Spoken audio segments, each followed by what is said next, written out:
Dando continuidade à programação, então a gente tem um painel que talvez seja uma temática que está super em alta por conta de algumas mudanças, especificamente mudanças que foram estabelecidas pela Organização Mundial da Saúde. Então, o ano passado, a OMS listou o burnout como uma doença que tem cunho profissional, que tem relacionamento com o emprego e com o desemprego. Então, a gente acha que esse tema é super importante, que está super em alta e que é muito importante a gente debatê-lo. E eu vou convidar 2 psicólogos para falar sobre o tema e principalmente os impactos. Ali no comecinho falei um pouco de estresse. Ele não tem... Até trouxe um dado na minha apresentação, né? 72% da população economicamente ativa está submetida ao estresse crônico. Então, a gente vai falar um pouquinho disso, o que isso implica na nossa vida. E eu queria chamar aqui ao palco a Karina Mesquita e o Giovanni Oliveira, são 2 psicólogos nossos da Vitude. E eu vou sentar no meio dessa vez, porque somos 3, e eu acho que fica mais fácil aqui da gente coordenar. Obrigada, gente. E eu vou começar pedindo para vocês se apresentarem um pouquinho. Ladies first. Karina, obrigada por estar aqui. Acho que esse é um painel que a gente já fez mais de uma vez em algumas organizações, principalmente nos nossos clientes. Eu queria pedir para você se apresentar e depois o Giovanni para a gente começar esse bate-papo sobre esse tema que é super importante, que é o estresse, que vem crescendo cada dia mais, principalmente no cenário que a gente vive hoje, e também falar um pouquinho do que é o burnout. Obrigada. Eu que agradeço, é um prazer imenso estar aqui. Toda vez que existe interesse em falar sobre saúde mental, tanta gente aqui hoje ouvindo sobre saúde mental, e especialmente sobre saúde mental do trabalho e do trabalhador, que ainda a gente tem bastante estigma, né? Tem bastante preconceito. Eu fico muito feliz. Eu sou a Karina Mesquita, eu sou psicóloga desde 2004, atuo na área clínica desde então. Em 2007 para 2008, eu me aprimorei em saúde mental com foco em dependência química, álcool, tabaco, múltiplas drogas. Tenho uma atuação forte nisso também. E mais recentemente eu me especializei em saúde mental relacionada ao trabalho. Então eu atuo na área clínica desde 2005. Enquanto isso, eu fui trabalhando, eu passei por várias instituições, das mais diversas formas de organização, desde a instituição pública, um hospital público, até uma multinacional americana, né? E é um pouco desse lugar também que eu falo, de quem vivenciou dentro dessas organizações, de quem viu de perto o adoecimento emocional, especialmente dos trabalhadores. No hospital, eu trabalhava atendendo os profissionais desse hospital público, né, desde do atendente até o médico, o diretor. E depois, nessa multinacional, eu era uma executiva de contas e eu estava muito próxima dos RHs das empresas, escutando as dores relacionadas especialmente à saúde desses trabalhadores. É isso. Olá a todos, muito boa tarde. Boa tarde, Tati. É um prazer estar aqui hoje. Acho que esse espaço ele é muito necessário. Sou Giovanni Oliveira, além de psicólogo, eu também trabalho com sexo. Sou sexólogo clínico, né? E essa é a parte que todo mundo fica... Nossa, ele trabalha com sexo, como assim, né? Minha avó achou que eu ia fazer outro tipo de coisa, até ela entender do que se trata tudo, né? O meu trabalho com saúde, eu sempre estive próximo à parte clínica, passei um tempo em algumas empresas, já fui do Hospital das Clínicas em São Paulo, onde eu atuei especificamente com a população que tem o HIV e AIDS, e dali eu quis me aprofundar muito mais com a sexualidade humana, né? Então, qualquer caso vinculado à sexualidade humana, a disfunções, a desejo, a apetite, a performance, a fetiche, medo, vício, tudo passa perto disso e sempre muito próximo. Uma coisa que eu trago muito é que as pessoas acham que falar de sexo é uma coisa muito apartada, né? A gente tem a nossa vida e tem a sexualidade ali de lado. E E é algo que eu quero trazer hoje também, o quanto que isso está muito relacionado, que é uma coisa que a gente tem que pensar sempre. Legal.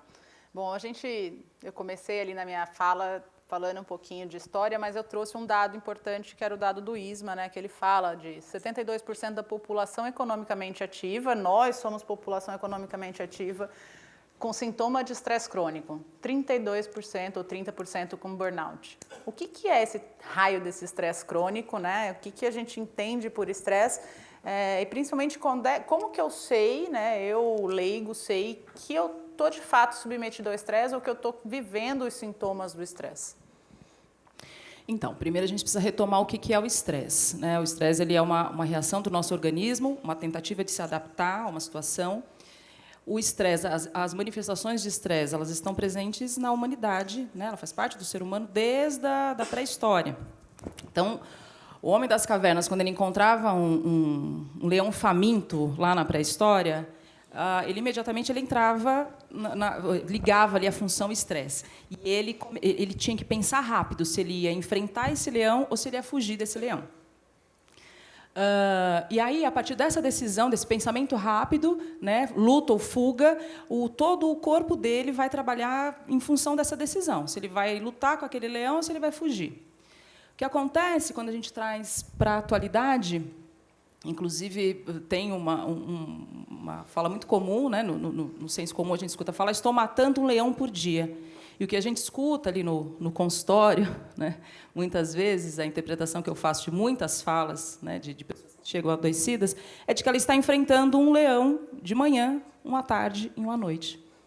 Então, você tem ali a pessoa sob efeito do estresse, um dia, 2, 10, uma semana, meses, quantos meses? Um ano. Né? E aí eu costumo dizer que, para os nascidos antes de 90, deu um tilt, e para os que nasceram depois, deu um bug. Né? Só que a pessoa não fica aqui, ela fica aqui embaixo, que é o esgotamento. Né?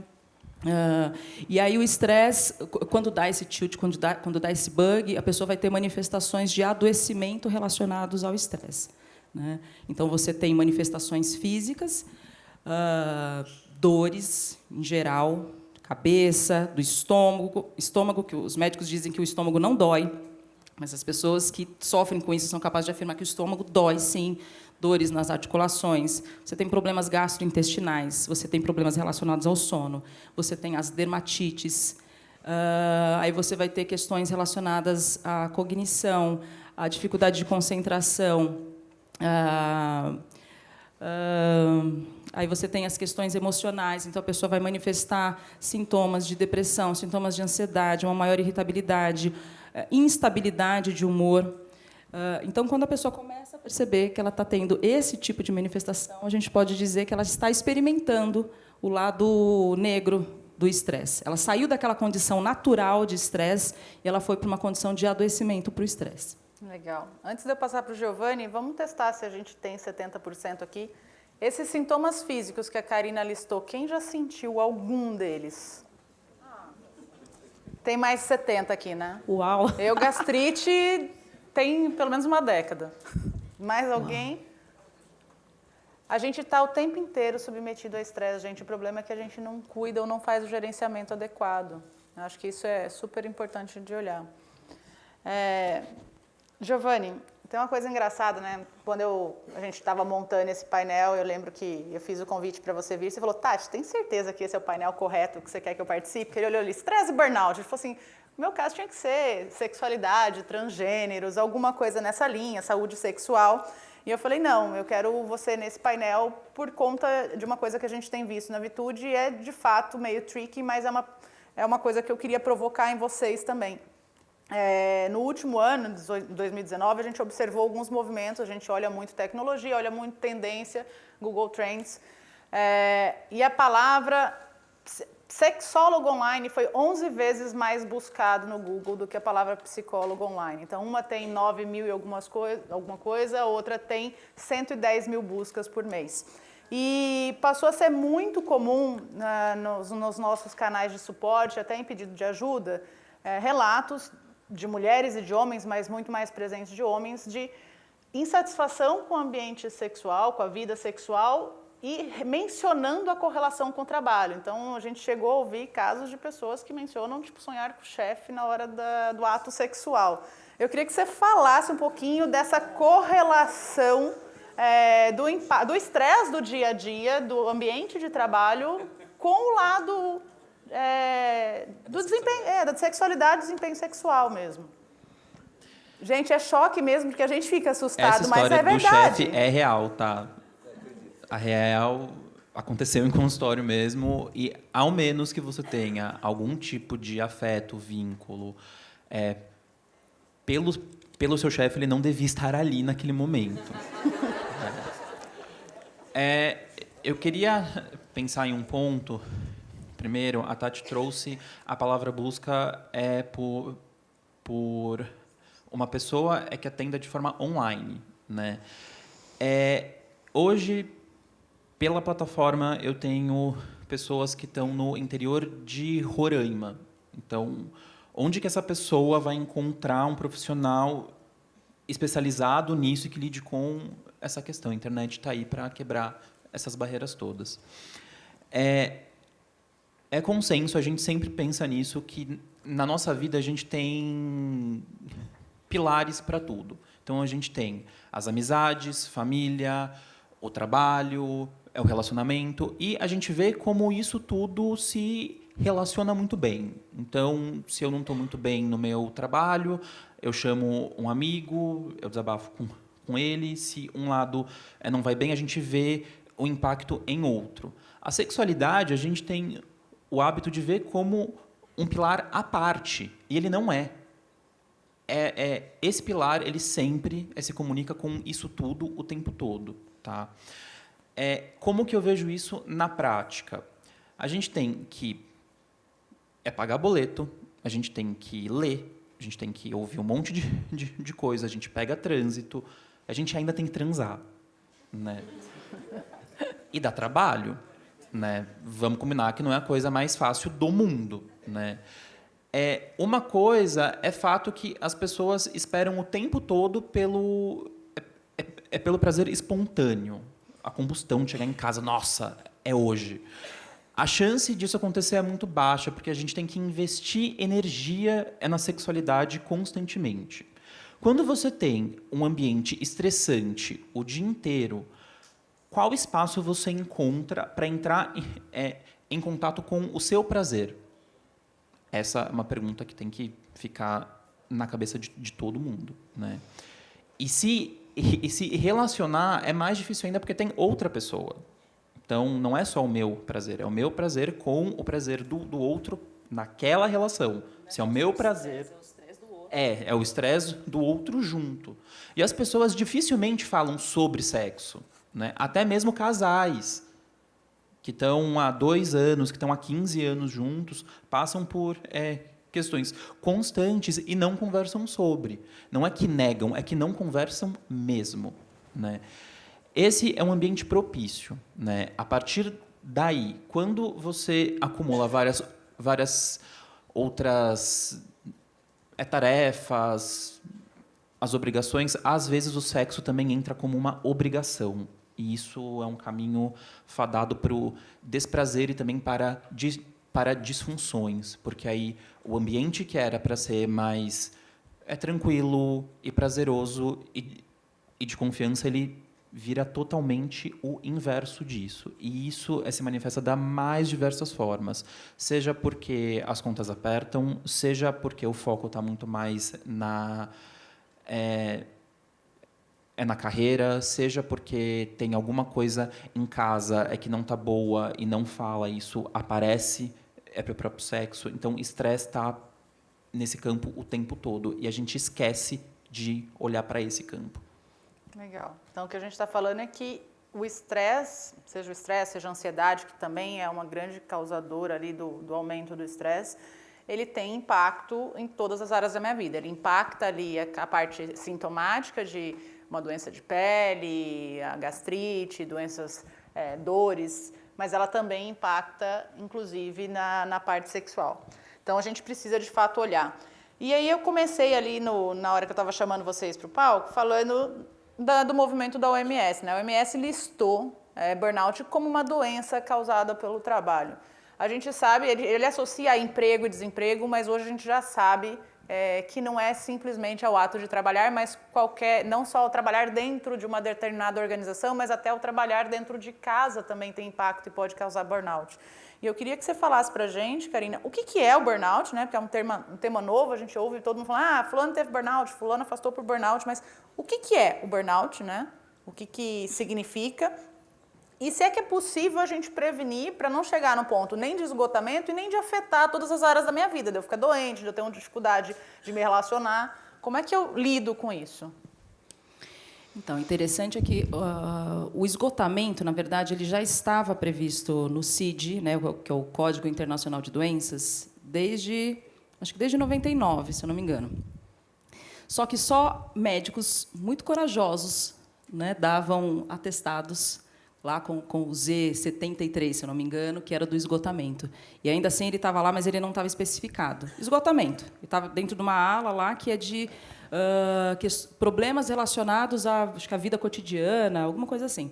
E aí a Organização Mundial de Saúde fez esse favor ao mundo, né, de revisar o CID, eu acho que sai, não sei se é esse ano ou se é o ano que vem, que vai vir o CID-11 revisado, onde ele criou, a Organização Mundial de Saúde criou um código específico para burnout, discriminando exatamente o que é, de que é uma forma de esgotamento estritamente relacionada ao trabalho.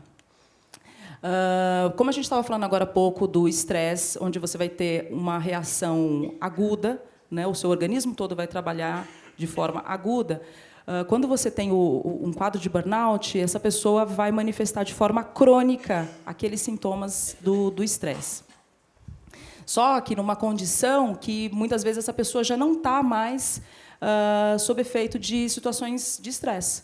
Os fatores estressores já nem estão mais presentes, só que virou uma chavinha ali, né, que é a chavinha do adoecimento, do burnout. Então, essa pessoa vai ter todas essas manifestações de forma crônica, essas manifestações que eu falei do estresse agora há pouco, mas tem um quadro emocional, um quadro psicológico, vamos dizer assim, muito relacionado às emoções, especificamente do burnout. Então, você tem uma manifestação de sintomas de depressão. Inclusive, durante bastante tempo, falava-se de burnout como a depressão do trabalho, né? Então, o embotamento afetivo, uma maior irritabilidade, uma desesperança, que é o que eu entendo como a principal característica da depressão. Então, uma falta de esperança com o futuro. E tem um ponto bem específico que, inclusive, vai constar lá no CID, que é o cinismo. Cinismo. As pessoas que estão em volta, quando elas estão convivendo com alguém que está adoecido de burnout, elas percebem um cinismo daquela pessoa em relação ao trabalho, às funções ali no trabalho. O que muitas vezes ninguém sabe é que aquela pessoa que está manifestando cinismo em relação ao trabalho, não estou nem aí com relação àquele trabalho, é porque essa pessoa, em outro momento, ela já esteve muito aí para aquele trabalho. Ela se dedicou excessivamente, porque, inclusive, essa é uma das características que a gente encontra nas pessoas que têm maior vulnerabilidade para desenvolver o burnout. Pessoas que estão muito aí com o trabalho, pessoas muito dedicadas. Em geral, pessoas que têm, inclusive, paixão pelo seu trabalho. E aí o que acontece é que elas meio que perdem o limite, né, da dedicação. E vão ali se dedicando àquele trabalho, é um projeto que tem para entregar, aí depois é outro projeto, e outro, e outro. Ela vai ficando lá naqueles picos de estresse, e daqui a pouco vira a chavinha do burnout. É não incomum a gente ver muito caso de burnout entre empreendedores, entre fundadores de empresas, né? Porque a gente se vê aí apaixonado pelo negócio e vai passando sábado, domingo, feriado trabalhando, e muitas vezes a gente não tem o limite necessário, ou desrespeita alguns limites e acaba adoecendo. Isso. E inclusive, é a partir disso que a gente encontra, que a gente tem recebido nos consultórios, eu falo a gente porque dos colegas que eu converso também trazem esses relatos. Pessoas que estão adoecendo, que estão apresentando quadros de burnout e não necessariamente vindo de uma situação organizacional. né? Então, pessoas que estão apresentando um quadro clínico de burnout no puerpério, né? Depois de ter bebê, né? É um trabalho, para quem tem filho, sabe que é um trabalho insano, né? Cuidar de um bebê. E envolve muito afeto, né? Que é o que a gente falou agora há pouco, envolve, né, paixão naquilo que você está fazendo, e a pessoa muitas vezes perde o limite do cuidado. E pessoas que estão cuidando dos pais idosos, adoecidos, né? Ou idosos numa situação já de bastante vulnerabilidade. Era isso que eu queria complementar. Legal. Desculpa, você perguntou como que a gente faz para prevenir, se tem alguma forma. Sim. Eu não respondi isso. A forma da gente prevenir, a gente falou agora há pouco aqui, da entrada que você fez, Tati, sobre limite, sobre o limite da dedicação. Então, a gente perceber que limites são esses, quais são os meus limites de dedicação, né? Nos promovermos respiros, né, durante a dedicação ao trabalho. Gente, seja o burnout ou seja qualquer outra forma de adoecimento físico e emocional, existe uma história. Toda doença tem uma história. Ninguém acorda com burnout. Ninguém vai dormir ótimo e acorda com burnout. Vai dormir super bem e acorda com depressão. O adoecimento ele tem uma história. Então, conseguir escutar esses sinais que o seu organismo está dando, seu organismo, que eu estou considerando um todo, né? Mente e corpo, uma coisa só. Então, considerar esses sinais que vão aparecendo aí do esgotamento, né? E ir se promovendo respiros é um dos caminhos que eu vejo para a gente conseguir prevenir. Legal. Giovanni, a gente falou um pouquinho ali da entrada da tua abordagem, principalmente da tua área de atuação, que é a sexualidade, mas eu queria ouvir de você quais são as principais queixas que chegam no teu consultório, independente de ser relacionado à sexualidade, mas e como é que essa correlação com o ambiente de trabalho, porque você também recebe muita gente de ambiente corporativo, inclusive eu sei que você trabalha muito com gestores e pessoas já em posição de liderança. Então, o que chega de queixa no teu consultório que você percebe que é comum e que pode ter alguma origem com o estresse em si, independente de ser causado pelo ambiente de trabalho ou não? Quando eu olho para a minha prática clínica, eu tenho um público que é majoritariamente masculino. Então, é dos pacientes que eu atendo hoje, não porque eu prefiro, mas acho que por ter a questão de conforto, hipótese minha, né? Cerca de 90% deles são todos homens. Cerca de 15% das queixas que chegam vem quanto à ansiedade, à depressão, ao autoconhecimento, né? Mas grande parte é sobre sexualidade, né? Caso mais comum entre homens, disfunção erétil ou perda de... É o apetite, né? Caso que acontece algumas vezes. Tem algum projeto, alguma coisa, uma demanda que consome muito. O homem se sente muito cansado, muito sem apetite e sem vontade e não consegue dizer não para a esposa. Porque ele é homem, ele tem que comparecer, né? Ele tem que prover sexo sempre. Em alguma hora, ele apresenta um quadro de falha em que ele não consegue ter ou ele não consegue sustentar ereção plena, em que ele se sinta bem, em que dure uma relação inteira. Teve um caso específico que veio dessa forma. É um projeto que consumiu muito tempo, né? Ele teve falha e aí a esposa na cama achou muito ruim. Ela ficou super sentida, eles brigaram muito. A partir daí, ele teve um quadro seguido de várias falhas. Antes de vir para o consultório, ele passou no médico, ele passou no Pai de Santo, depois ele foi na vidente, depois ele tentou reiki, depois ele tentou um coach, depois ele foi tentar fazer alguma coisa. Por último, ele foi no consultório. Porque aí a gente tinha que falar sobre isso. Não tinha uma solução mágica, não tinha um comprimido e não tinha 10 passos. A gente tinha que falar sobre este problema, né?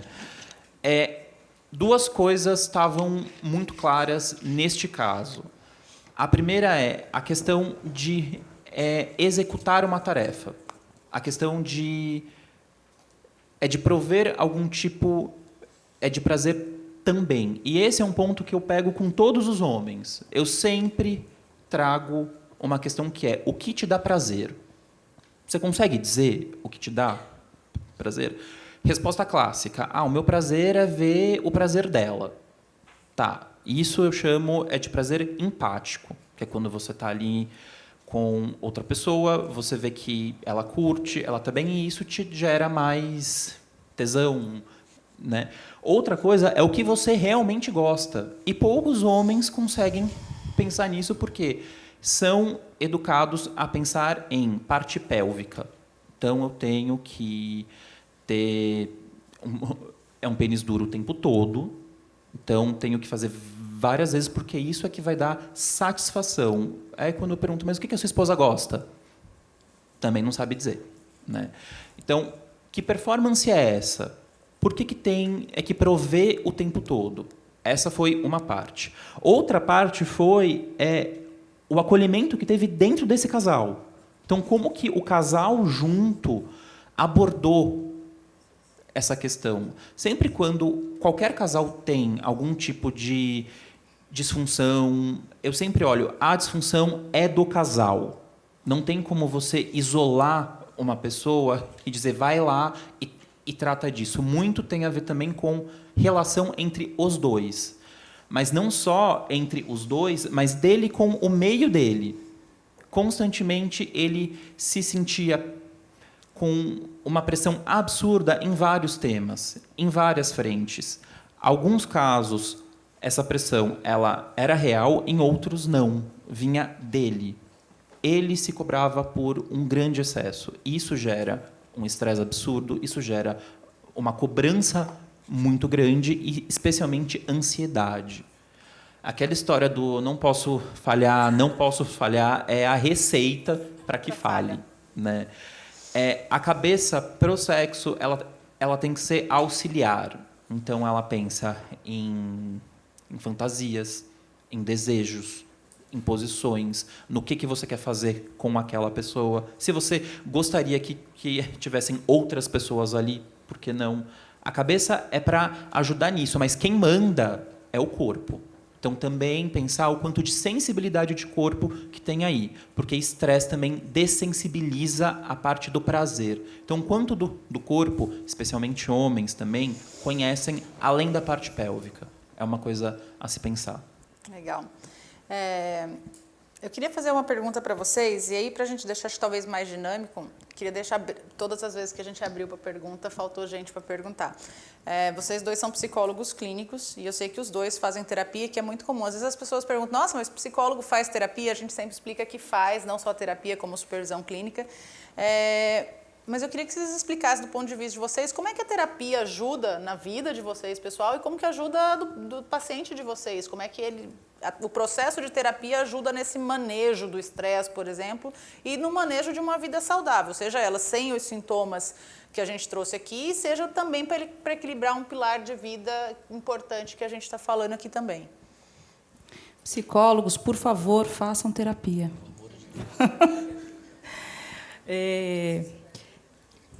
Né? Então, o que eu entendo como do processo de psicoterapia, tem uma historinha que eu gosto de contar, que eu construí na minha cabeça recentemente, que acho que ela explica super bem o que é o processo de psicoterapia. A gente começa a se desenvolver na barriga da gente, o nosso corpo começa a se desenvolver na barriga da mãe da gente,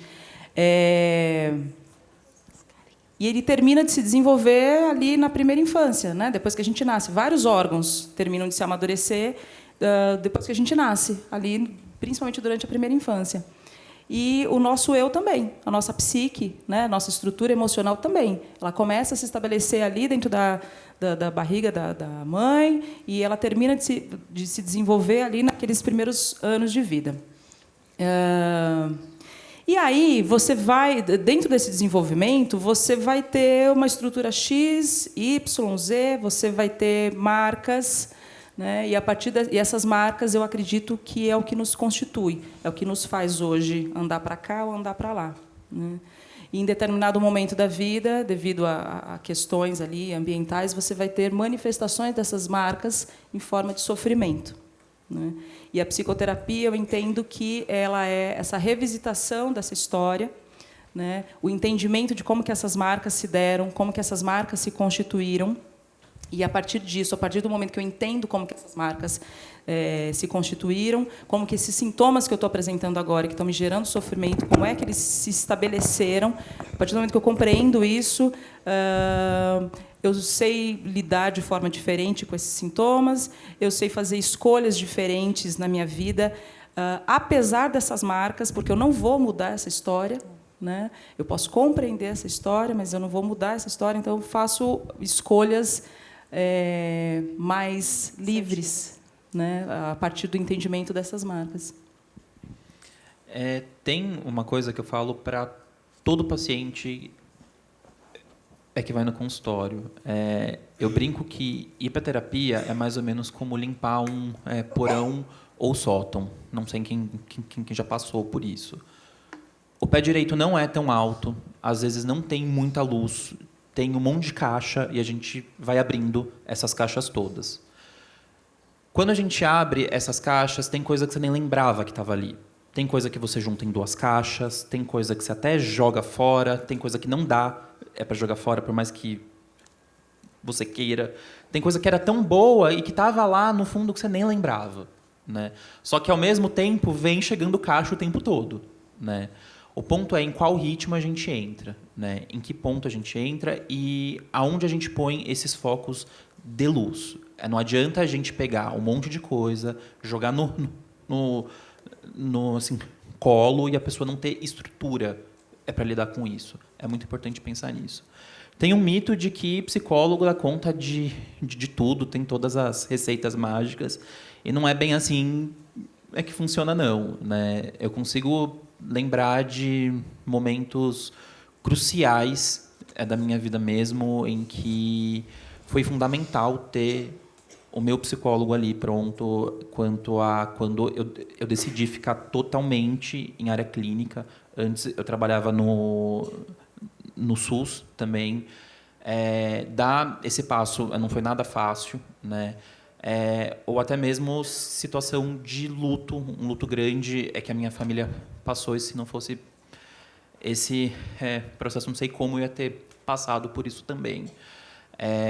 Então a gente tem que olhar essas caixinhas sempre antes que as coisas elas se amontoem e a gente não saiba o que fazer com isso tudo. Eu gosto muito de usar essa imagem. Legal. Gente, vou abrir para perguntas. A gente está quase às 5h30. Na sequência, a gente tem a palestra da Lu, da Vida Simples. Eu queria 2 perguntas aqui para a gente... Tem uma aqui, olha lá, tem outra lá. 3 perguntas e a gente fecha. Se a gente conseguir ser bem objetivo com as perguntas, para a gente conseguir responder o máximo aqui, vai ser legal. Boa tarde, meu nome é Cristiane. Primeiro, peço desculpas pelo atraso, mas o café realmente não foi tão ágil quanto eu pensei. Mas vamos lá. Então, assim, me perdoe se por um acaso vocês já comentaram sobre isso, mas eu estava até comentando com a minha colega aqui do lado que eu perdi algumas pessoas. Eu sou professora universitária, minha principal atividade, e também sou consultora empresarial, mas eu perdi literalmente para amigos assim de em torno de 50 anos, entenda, de 35 a 60 anos. Uma pessoa se suicidou tomando remédios, outra teve um problema que teoricamente era um pouquinho mais que uma gripe e faleceu, enfim. E outra um infarto, assim, tragédias. E o que eu percebo, assim, não sei se tem relação direta, mas Eu acho que se fala muito no burnout, e vocês comentaram, né, que tem diversos problemas, tal, eu já passei por uma situação dessa, mas eu gostaria que vocês dessem alguma dica ou algumas dicas, assim, quando que o sinal amarelo acende? Quando que a gente consegue identificar? Porque eu, particularmente, eu só consegui identificar que eu tive burnout 2 anos depois. Eu passei por todos os tipos de profissionais que vocês possam imaginar, inclusive 3 psicólogos, né, enfim. E eu só descobri há 6 meses atrás que eu tinha passado 2 anos atrás por esse processo. E algumas coisas me traziam isso. Então, resumindo a história, dicas para a gente acender o sinal amarelo antes que chegue no vermelho e possam chegar em situações trágicas como aconteceram com esses meus amigos que foram muito complicados. Você disse que você descobriu que você teve burnout 2 anos depois, né? É porque assim a roda não girou, né? Tiveram algumas áreas da minha vida que travaram e eu não conseguia entender o porquê disso. E aí você procura uma coisa, enfim, e aí teve lá, né, de processo de ansiedade ou de depressão, aí ou seus anticorpos não estão tão ligados assim, né? Imunidade baixa. Eu falava, gente, mas é que eu sou professora, então para mim na minha cabeça eu entendo produzir artigos, escrever livros, né? Fazer essa intervenção no mercado e eu não conseguia fazer isso. Então, enfim, né? Dicas, façam terapia. Por que eu estou falando isso? Tem um movimento muito bacana de jovens que estão chegando para a psicoterapia. De adolescentes, eu escutei no painel anterior o pessoal falando, né, que os adolescentes estão pedindo. As crianças estão pedindo, eu acho isso incrível, estão pedindo para os pais para levarem para a psicoterapia. Eu tenho recebido muitos jovens, muitos adolescentes que estão pedindo para os pais para irem para a psicoterapia. E o mais interessante é que essas pessoas não estão chegando adoecidas. Elas estão chegando procurando um processo de autoconhecimento. Quando você...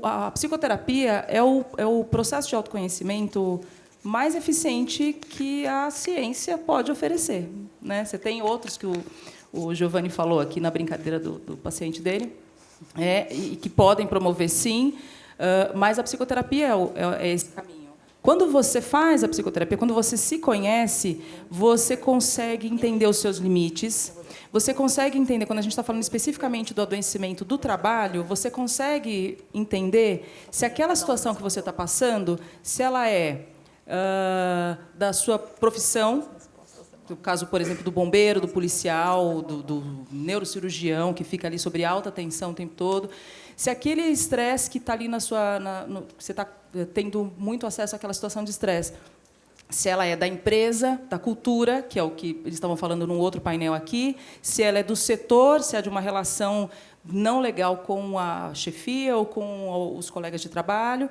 ou se isso é seu, ou até mesmo se isso está realmente dentro do trabalho, ou se não está em outra área da sua vida, né? Então, a psicoterapia ainda é, quando a gente pensa em autoconhecimento, ainda é a principal ferramenta de prevenção. Fora isso, bem receita de bolo mesmo, a gente vai pensar nos respiros, mas, para isso, você também precisa se conhecer. O que é respiro que faz sentido para você? Né? É o joguinho? É ligar para alguém? É ler um livro? É escutar uma música? O que é? Né? Que atividade lá fora que eu vou fazer para ter esses respiros, para desestressar? Né? E cuidar do equilíbrio pessoal, vida profissional e vida pessoal. Vou passar a pergunta aqui e depois a última lá. Tati, a gente pode só passar para a Elô para fazer uma perguntinha antes de ir embora? Pode, mas tem uma aqui e a gente a pergunta da Elô, pode? Tá? Ou você quer perguntar primeiro? Não, pode perguntar da Fê. Essa é correndo. Obrigado, Linda. Eu pergunto. Yes. Todo mundo escuta. Boa tarde, meu nome é Lucas. Só fala mais perto, Lucas. Eu tenho um canal de conteúdo sobre saúde mental. E além de deprimido, eu também tive já uma crise de burnout, então é um assunto que fala diretamente comigo, porque eu sei como é. E no primeiro painel que a gente viu hoje, fizeram uma pergunta sobre a saúde mental das empresas. E a resposta dos entrevistados me deixou um pouco preocupado, assim, porque a gente está num evento corporativo. No primeiro painel, a gente estava falando sobre o benefício que é dado, a terapia como um benefício dado ao colaborador, e eu percebi que, quando a gente pergunta da saúde mental da empresa e da responsabilidade do sistema para com o estresse e o burnout, eu vejo, e me desculpem o uso da palavra, não é o que eu quero falar, mas eu vejo que o sistema e as empresas e o mercado, eles se esquivam dessa responsabilidade. Então, quando eu vejo alguém falando de burnout, eu vejo falando do paciente e da causa, e vamos resolver, então, o paciente. Eu queria saber de vocês, enquanto pessoas que trabalham com o mercado corporativo, que trabalham com burnout, se vocês acham que tudo bem, então, o sistema continuar cada vez demandando mais das pessoas e elas que se tratem, ou se é uma coisa que tem que ser feita realmente em conjunto. Eu vou começar respondendo essa, depois vou passar para o Giovanni, porque... Peraí, esse é quente. E durante muito tempo, nesse processo de descobrir o mercado corporativo para a saúde mental, fui eu quem fiz as vendas corporativas. Então, quem visitava os RHs, e até hoje ainda sou eu que visito, e a depender do segmento, a gente ouve muita coisa esquisita. E eu já tive empresas que chamaram, a gente quer fazer um programa de saúde mental, a gente quer pagar a terapia para os nossos colaboradores. E aí, quando você começa a fazer a pergunta, mas você começa a explorar ali numa venda complexa quais são as dores, o que está acontecendo, e aí vinham certos cenários, por exemplo, de 110 horas de trabalho por semana. E aí, quando eu ouvi isso, a primeira coisa que eu falei para o RH, eu falei, olha, a pessoa não vai ter tempo de fazer terapia, porque ela não tem tempo nem sequer de dormir, como é que ela vai fazer terapia? Então, assim, nesses casos mais graves, e a gente sabe que existem, alguns setores são mais críticos, a gente falou rapidamente de advocacia, mas consultoria é essa mesmo, alguns segmentos têm muito mercado de saúde, isso é muito comum entre médicos recém-formados fazem plantão um atrás do outro. Se não mudar a característica do trabalho e do ambiente, não tem processo que resolva. Não tem terapia, não tem mindfulness, nem nada, porque a pessoa não consegue fazer. Então, tem sim que se olhar esse ambiente, inclusive se redimensionar a mão de obra que está ali para prestar aquele serviço. Eu sei de algumas organizações que já foram autuadas pelo mercado de trabalho porque subdimensionavam a equipe e todo mundo trabalhava hora extra, até dizer chega. Então, tem sim que ter uma mudança, não adianta só falar é muito bonito falar que a gente paga terapia, mas se as pessoas não conseguem fazer, não tem jeito. Sigo a mesma linha e eu trabalhei em empresa já e vi que não era para mim por N questões, mas especialmente porque eu gosto da clínica, né? Eu acho que as empresas estão se tocando um pouquinho mais que falar de saúde mental não é fazer um hall cult por um puff, né?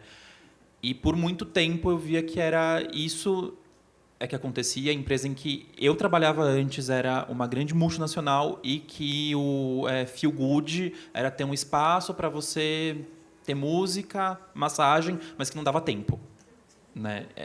Então, o que é essa saúde que a gente pensa hoje?